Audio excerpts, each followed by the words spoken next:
Londres, 1888. Es de noche. La niebla se pega a las calles.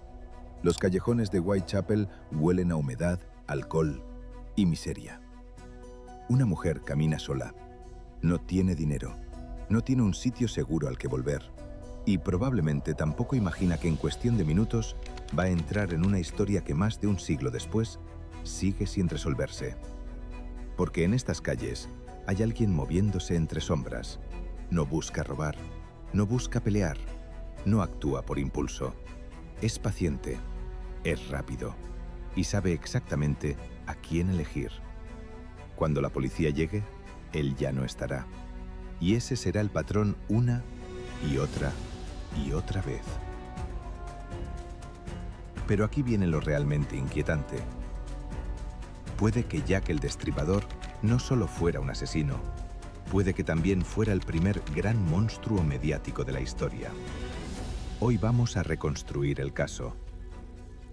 Las víctimas, la ciudad, el inspector que intentó atraparlo y el momento exacto en que el miedo dejó de ser solo miedo para convertirse en leyenda. Esta historia tiene dos figuras centrales. La primera es Frederick Aberline, inspector de Scotland Yard, un policía serio, experimentado, obsesionado con encontrar sentido en medio del caos. La segunda no necesita presentación. Jack el Destripador, un nombre que conoce medio mundo, un rostro que nadie pudo identificar con certeza, un asesino que logró algo casi imposible: matar varias veces, desaparecer siempre y convertir su nombre en inmortal. Pero para entender cómo pasó, primero hay que entender dónde pasó. Porque Whitechapel no fue solo el escenario del crimen, fue el terreno perfecto para que naciera un monstruo. Whitechapel, en el East End de Londres, no era el Londres elegante de los palacios y las avenidas, era otra ciudad dentro de la ciudad. Una ciudad de habitaciones abarrotadas, pensiones miserables, hambre, enfermedades, peleas, trabajos precarios y gente intentando sobrevivir hasta el día siguiente. Miles de personas vivían al borde del colapso, y para muchas mujeres, especialmente las más pobres, la noche significaba una sola cosa: salir a buscar unas pocas monedas como fuera. No por aventura, no por rebeldía, por necesidad. Y esa realidad importa mucho porque explica una de las claves del caso. En Whitechapel era fácil perderse, era fácil desaparecer y a veces también era fácil que nadie hiciera demasiadas preguntas. Si una mujer no volvía, podía interpretarse como otra desgracia más de un barrio acostumbrado al desastre. Hasta que en 1888 esa rutina de miseria se rompió. No por una muerte, sino por la forma de matar. La madrugada del 31 de agosto de 1888 aparece el cuerpo de Mary Ann Nichols. Lo encuentran en Bucks Row. A simple vista ya está claro que no se trata de un robo ni de una pelea cualquiera. Tiene la garganta cortada y el cuerpo presenta mutilaciones. La escena desconcierta, porque hay violencia, sí, pero también parece haber intención, tiempo, frialdad. No parece alguien que mata preso de la rabia, parece alguien que hace algo más oscuro. Y cuando todavía están intentando entender ese crimen, llega el siguiente: Annie Chapman, asesinada apenas unos días después.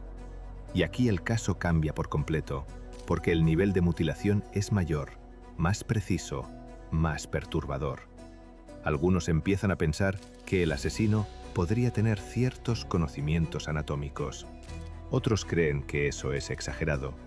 Pero hay algo en lo que todos coinciden. Esto no es casual, hay un patrón. Y si hay un patrón, puede volver a ocurrir. Lo peor es que ya estaba ocurriendo. Es entonces cuando Scotland Yard da más peso a la investigación y entra en escena Frederick Aberline. Aberline no es un novato, no es un policía de despacho.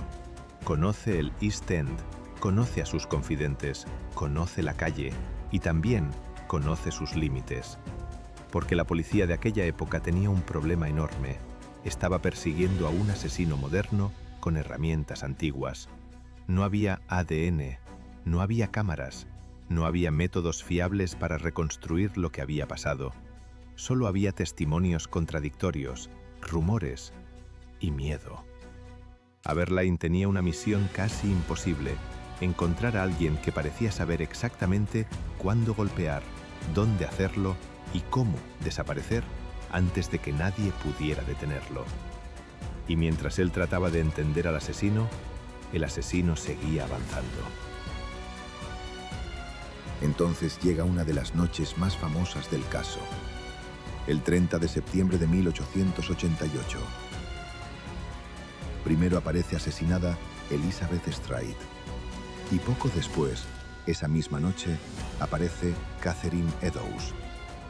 2 asesinatos, una sola noche. El caso adquiere una nueva dimensión, porque ahora el asesino ya no parece solo escurridizo, parece imparable.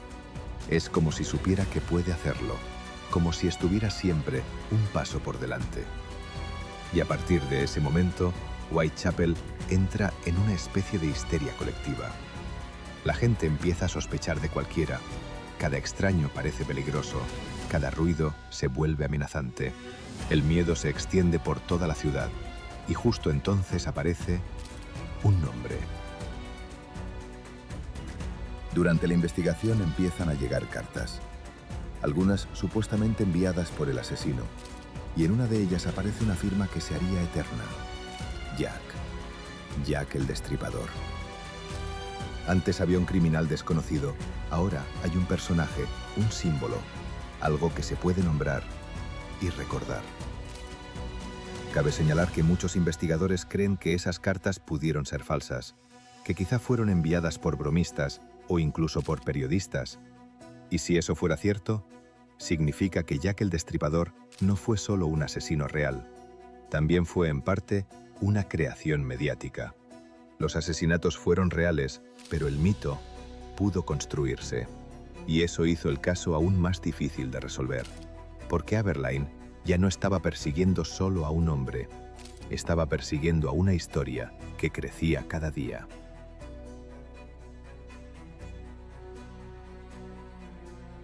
Mary Ann Nichols, Annie Chapman, Elizabeth Stride, Catherine Eddowes, Mary Jane Kelly.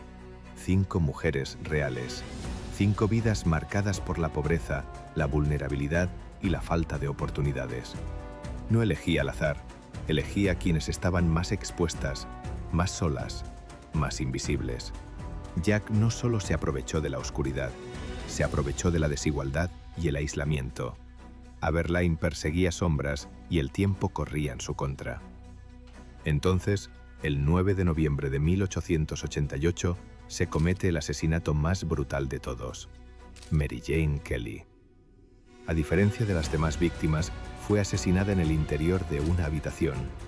Eso significa que el asesino tuvo algo que no había tenido antes: tiempo. Tiempo para actuar sin interrupciones, tiempo para hacer lo que quisiera. Y el resultado fue devastador. Muchos creen que ese fue el punto máximo de violencia del asesino, el momento en que todo parece perdido.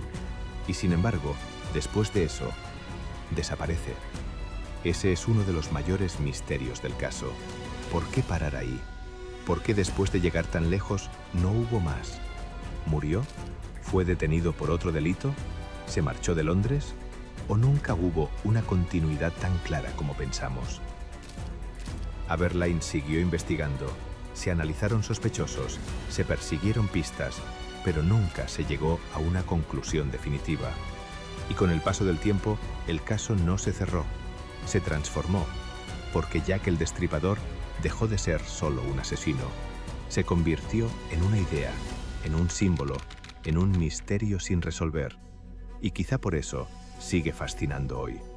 Porque no solo habla de un crimen, habla de una ciudad desigual, habla del nacimiento del sensacionalismo moderno, habla del miedo colectivo y habla de algo que sigue siendo inquietante incluso hoy: la facilidad con la que un asesino puede desaparecer y la facilidad con la que una historia puede convertirlo en leyenda. Frederick Aberline intentó atrapar a un hombre real, pero lo que tenía delante era algo más complejo. Un asesino, sí, pero también una ciudad caótica, una investigación llena de ruido y un mito que crecía cada día. Y esa es la verdadera razón por la que este caso nunca muere.